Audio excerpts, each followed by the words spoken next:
Hello welcome back to my channel. അപ്പോഴേ ഇന്നലെ നമ്മൾ ചേൻ്റെ പുതുപ്പള്ളിയിലുള്ള വീട്ടിൽ വന്ന കാര്യം വരെയല്ലേ പറഞ്ഞു നിർത്തിയത്. വൈകുന്നേരം ആയപ്പോൾ ഒന്ന് കോട്ടയം പോയിച്ച് വരാമെന്നും പറഞ്ഞിട്ട് ഇവർ നമ്മളെ വന്ന് വിളിച്ചിട്ടുണ്ടേ. രണ്ടുപേരും യൂണിഫോം പോലെ ഷർട്ടും മുണ്ടൊക്കെ ഇട്ട് ഒരുങ്ങി വന്നിട്ടുണ്ട്. ഏതായാലും നമ്മൾ 5 പേരും വേഗം തന്നെ ഒരുങ്ങി കോട്ടയം പോകാനായിട്ട് റെഡിയായി. അല്ലെങ്കിൽ എവിടെയെങ്കിലും പോകാമെന്ന് കേട്ടാൽ അന്നേരം തന്നെ വണ്ടി ചാടി കയറാൻ ഒരു പ്രത്യേക രസമാണ് ഞങ്ങൾക്ക്. ഏതായാലും പോകുന്ന വഴിക്ക് വൈകുന്നേരം ആയതുകൊണ്ട് തന്നെ നല്ല ബ്ലോക്ക് ഉണ്ടായിരുന്നു. പിന്നെ നമുക്ക് നേരത്തെ വീട്ടിൽ വന്നിട്ടും പ്രത്യേകിച്ച് പരിപാടികളൊന്നും ഇല്ലാത്തതുകൊണ്ട് പയ്യെ അങ്ങോട്ട് പോയേക്കാമെന്ന് വിചാരിച്ചു. അങ്ങനെ ട്രാഫിക്കൊക്കെ കിട്ടിക്കഴിഞ്ഞ് നമ്മൾ നേരെ ഉദ്ദേശിച്ച സ്ഥലത്തേക്ക് വിട്ടു. എവിടെയാണെന്നല്ലേ, ഓക്സിജനിലേക്കാണ് നമ്മൾ വന്നേക്കുന്നത് കേട്ടോ. കാര്യം ഇങ്ങോട്ടേക്കാണ് വരുന്നതെന്നറിയാമെങ്കിലും എന്തിനാണ് വന്നതെന്ന് അറിയത്തില്ലായിരുന്നു.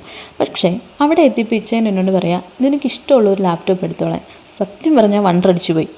കാരണം ഇച്ചേന് ഇത്രയും പെട്ടെന്ന് എനിക്ക് ഇങ്ങനൊരു കാര്യം വാങ്ങിത്തരുമെന്നൊന്നും ഞാൻ വിചാരിച്ചിട്ടുണ്ടായിരുന്നില്ല. ഏതായാലും കുറേ നോക്കിയിട്ട് നമുക്ക് പറ്റും തോന്നിയൊരു സാധനം ഞാൻ അങ്ങോട്ട് സെലക്ട് ചെയ്തിട്ടുണ്ട്.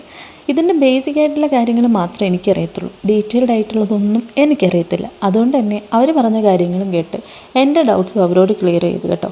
എനിക്കിച്ചിരി ഡൗട്ട് കൂടുതലായിരുന്നു ഈ കാര്യത്തിൽ. ആ സമയം തന്നെ മിലു അവളുടെ വല്യപ്പയും വല്യമ്മയായിട്ട് ഭയങ്കര കളിയിലാണ്. സത്യം പറഞ്ഞാൽ ഞാൻ വേറെ ഏതോ ഒരു ലോകത്തായിരുന്നു കേട്ടോ. കാരണം എൻ്റെ ലൈഫിൽ ഞാൻ പല കാര്യങ്ങൾ ചെയ്യണമെന്ന് ആഗ്രഹിച്ചിട്ടും സാഹചര്യം കൊണ്ട് എനിക്ക് ചെയ്യാൻ പറ്റാതെ പോയിട്ടുണ്ട്. അങ്ങനെയുള്ള ഓരോ കാര്യങ്ങളും ഇപ്പോൾ എനിക്ക് ചെയ്തു തരുമ്പോൾ എനിക്ക് ഭയങ്കര സന്തോഷമാണ് കേട്ടോ. ഏതായാലും നമ്മുടെ അവിടുത്തെ പരിപാടിയൊക്കെ ചെയ്തു തന്ന ഈ ചേട്ടന്മാരെ കണ്ട് വീണ്ടും ടാറ്റ പറഞ്ഞിട്ട് നമ്മൾ അവിടെ നിന്ന് ഇറങ്ങിയിട്ടുണ്ട്. പോണ വഴിക്ക് അച്ചാച്ചൻ്റെ ഒരു ഫ്രണ്ടിനെ കണ്ട് അവർ യാത്ര പറഞ്ഞ് നിൽക്കുമ്പോഴാണ് മിലു ആ കാഴ്ച കണ്ടത്. വേറൊന്നുമല്ല, ഈ ഓട്ടോമാറ്റിക് ഡോറല്ലേ, അത് തനിയെ അടയുകയും തുറക്കുകയൊക്കെ ചെയ്യുന്നത് കണ്ട് പുള്ളി ആകെപ്പാടെ ഒരു എക്സൈറ്റ്മെൻറ്റിലായേ. അങ്ങനെ നമ്മൾ അവിടെ നിന്ന് ഇറങ്ങിയിട്ടുണ്ട്. ഏതായാലും ഇനി ഫുഡ് കഴിച്ചിട്ടേ വീട്ടിലോട്ട് തിരിച്ചുള്ളൂ. കാരണം വീട്ടിൽ പോയാലും നമുക്ക് പ്രത്യേകിച്ച് പരിപാടിയില്ലെന്ന് ഞാൻ ആദ്യമേ പറഞ്ഞല്ലോ. അങ്ങനെ നമ്മൾ അവിടെ നിന്നൊരു മന്തി കഴിക്കാം എന്നുള്ള പ്ലാനിൽ അൽ റാസിയിലേക്ക് നേരെ വിട്ട് കേട്ടോ. ഇവിടുത്തെ മന്തി അടിപൊളി ടേസ്റ്റാണ്. ഞാൻ ഈ ഭാഗത്തൊക്കെ വന്ന് കഴിച്ചിട്ടുള്ളതിൽ എനിക്ക് ഏറ്റവും ഇഷ്ടപ്പെട്ടത് ഇവരുടെ മന്തി തന്നെയാണ് കേട്ടോ. ഏതായാലും വന്നുണ്ടേ മിലുവിനെയും കൂടെ കിടത്താൻ പറ്റിയ രീതിയിൽ കോർണറിലൊരു സീറ്റും പിടിച്ച് നമ്മൾ അവിടെ ഇരിപ്പുറപ്പിച്ചു.